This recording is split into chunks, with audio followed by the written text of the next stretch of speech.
When it comes to empathetic design, what we're trying to do is retain that player agency as the narrative is being told. Hi there, welcome to Games Over Coffee Consulting. Today we are talking about If I'm in Focus. Today we're talking about a game called Under the Ice. This is really cool because this is a game that was made by Good Games. I've talked about Good Games before with Drunken Samurai, really fun game. I was very excited to get this, but I was very excited to get this for another reason, because of the questionnaire that this dev filled out. So in the questionnaire, whenever you submit a game to me, there's a few questions that you gotta answer. One of them is, what's the type of experience that you want? I want the player to experience a somber awe. I want them to know Amy, I think it's Amy or Amy, one of those. I want them to know Amy better than she does, but are impressed with her in the end. I want them to know how it will end for her, but also know that it's a dark road that she is setting off on. So that's interesting in itself. You are looking for a sympathetic experience, which is interesting because the comment that you said at the end was, in a game like this,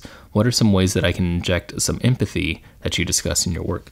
Which is, first of all, awesome. I know that you follow the main channel, and I talk about empathetic design all the time. Empathetic design is what, Games Over Coffee is all about. So that's why I'm super excited to talk about this game today, because it is narrative focused, which is my favorite, and it's seeking empathy. This is fun. This is really cool stuff. So thank you so much again for submitting this, and thank you for taking the time to write out those questions. The other questions that you wrote out, by the way, were, are there smaller ways to lean toward an empathetic gameplay experience? And having played 2 of my games, what would you say my strengths are as a developer so far? I definitely believe that sympathetic storytelling is a big strength of yours. I know I harp on sympathetic storytelling a lot in my main channel when I talk about games like What Remains of Edith Finch, Before Your Eyes, Stories Untold, Hellblade, Senua's Sacrifice. Those games I feel like are very emotional games that are trying to provide us an empathetic experience with the character, but at the same time are failing because their use of sympathetic mechanics. While that does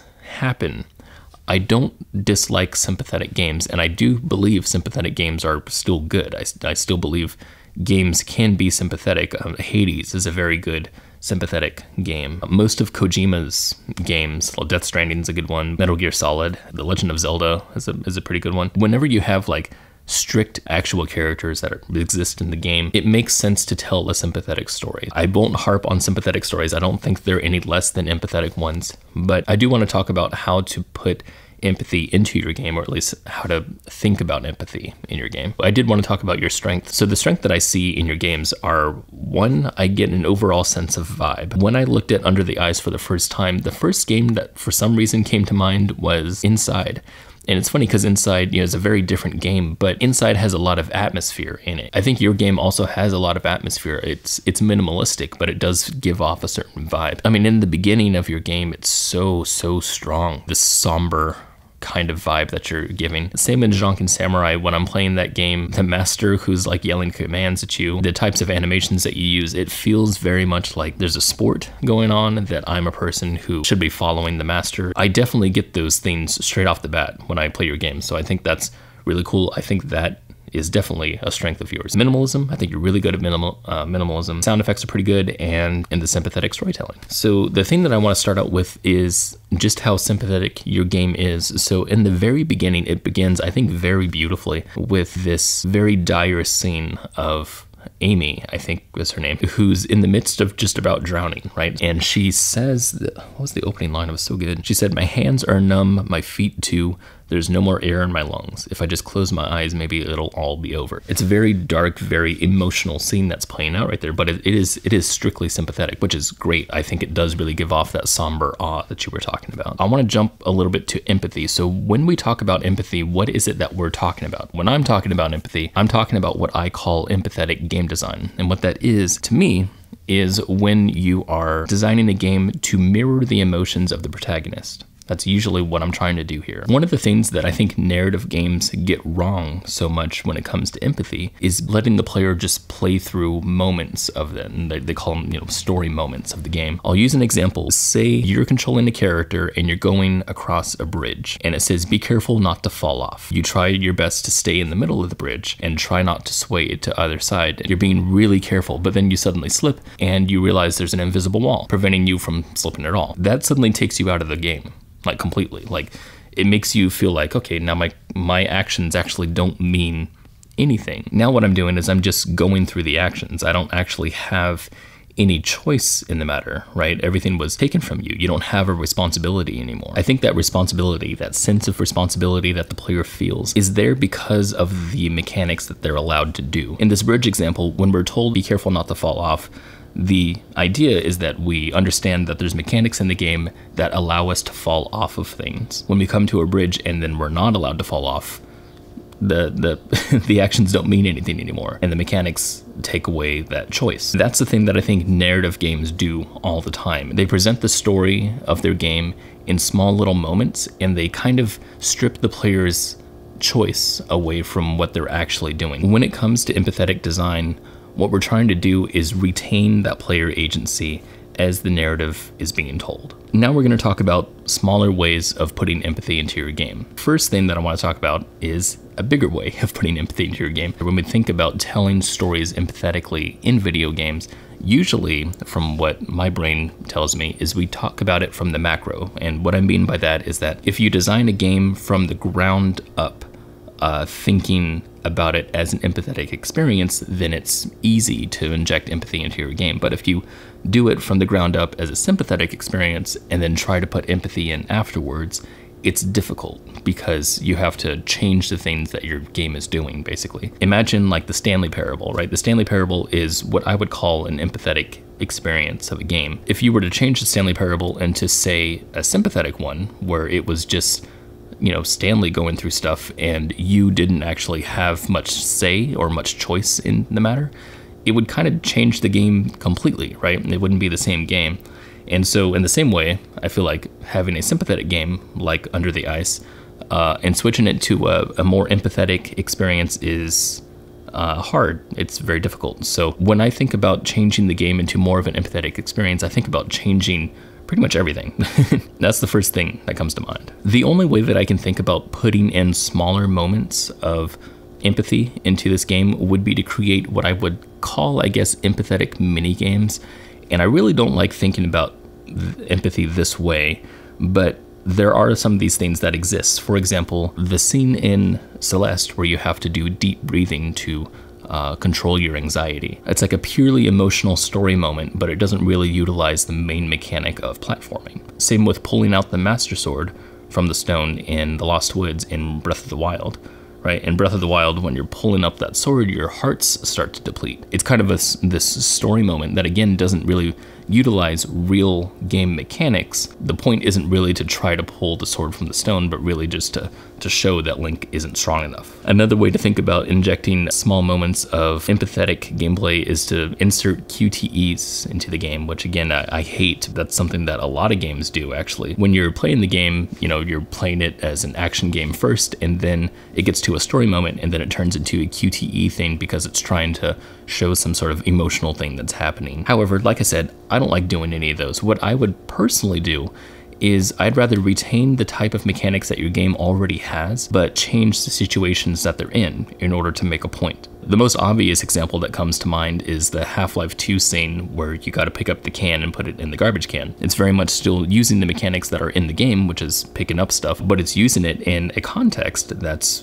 different. By doing that action, the player understands that this regime is in control and they don't have any power over them. Another one is in Dark Souls, the hollows that are, I think they're either worshiping or praying, hollows that are just sitting there not doing anything, and you can kill them if you want to, right?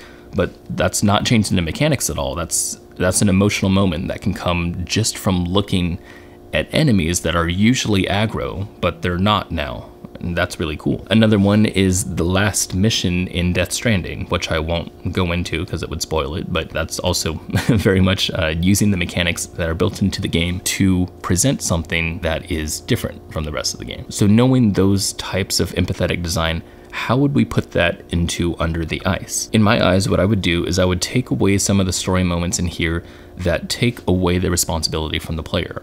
The first thing that comes to mind is crossing the ice, crossing the frozen river. When you cross the frozen river, what you do is your character slows down and they start moving very, very slowly. This is very different from anything else that we've done before. So now we know something is different. And then in the midst of walking, then the character speaks to themselves.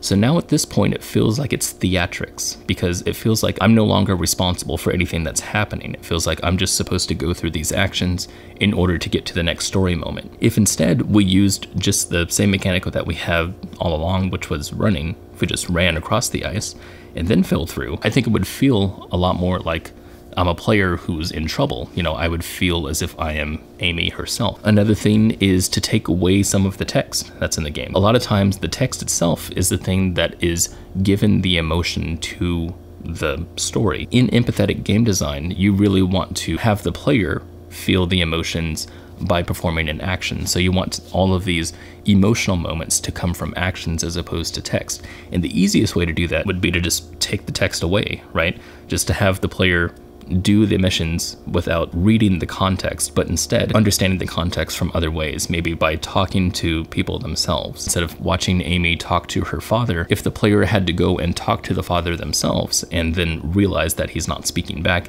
I think that would be a lot stronger emotionally. Another way would be to talk to Naga, right, himself. It would feel more natural, I think, as the player, and it would feel like I have a lot more agency over the hero and the situation. And the last thing I think would be to use missions as context as opposed to text. Amy sets up a lot of the context in the very beginning. I think there's a little too much text there. I think a lot of the context of what the player is doing should be discovered by the player themselves rather than reading it in text. I know reading in text is sort of discovering it yourself, sort of, but in sort of like a Metroidvania way is what I would want to do it, because it feels like I have, again, a lot more agency over the process. It feels like I have responsibility over something, right? So instead of Amy saying, I should go get firewood, maybe just have the counter pop up that says firewood, 0 out of 3. And then I immediately understand, oh, I need to go get firewood. Or even just a little prompt that comes up and speaks directly to the player. It says, collect firewood, go get the mushroom, rather than having basically a story read to me, put it into action instead.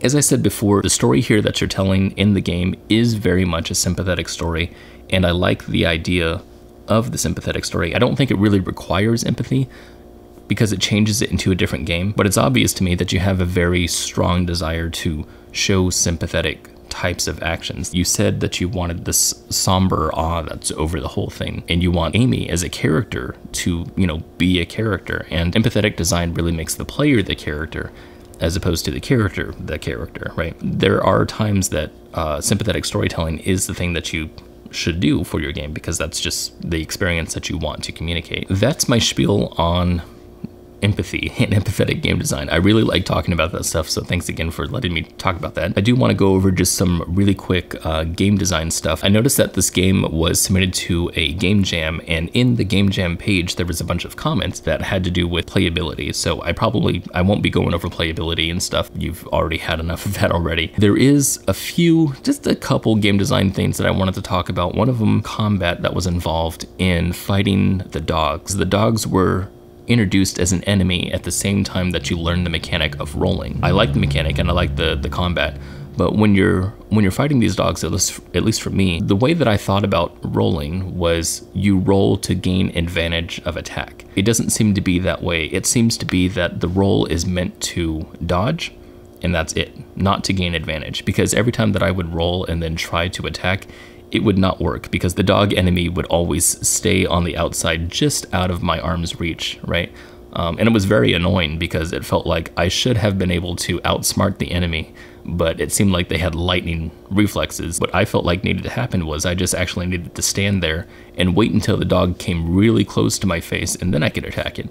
And it felt like that was almost antithetical to rolling, because again, I felt like rolling was trying to dodge out of the way, whereas you actually needed to stay in one spot for a long time in order to kill. There was a couple things that I ran into that I wouldn't call them bugs, but they were just, you know, things that were odd. One of them was a double jump. If I press jump twice really quickly, then I could double jump, which broke some of the traversal methods, because I don't think you're allowed to double jump, I'm not sure. There was also cheesing the boss. I could cheese the boss because the attacks that he did left room on either side of the screen to where I just stood there, and I don't know if you intended for that to happen, but yeah, I could just stand there while the the boss did his loops and I didn't have to dodge at all. I just had to attack whenever he came down. I wanted to talk about the story really quick. The story itself, I didn't know if it was based on anything. I know that you showed that it was in the snow and had to do with a sled crash, and they're dressed in what seems to be like primitive clothing. So I was wondering if this was kind of like an Inuit kind of culture thing. I didn't know if Naga was like part of their mythology or anything, but I looked up a story that was very similar to this one that had to do with Amarok. I've never heard of Amarok before, but it was part of the Inuit mythology.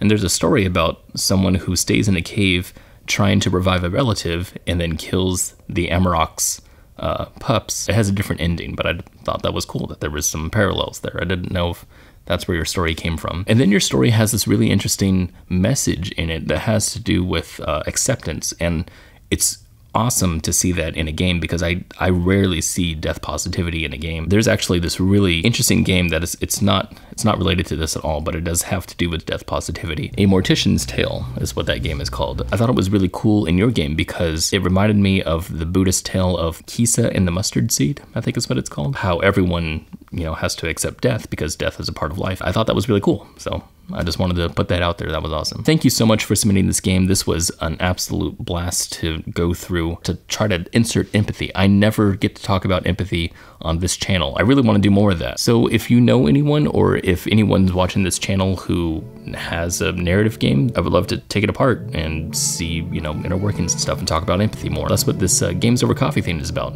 If you go to my website, that's what it says, empathy focused game design, right? That's what this is about. If you have a game and you want to submit it to me, there is a link in the description. You can go to my website, gamesover.coffee. Thank you for watching.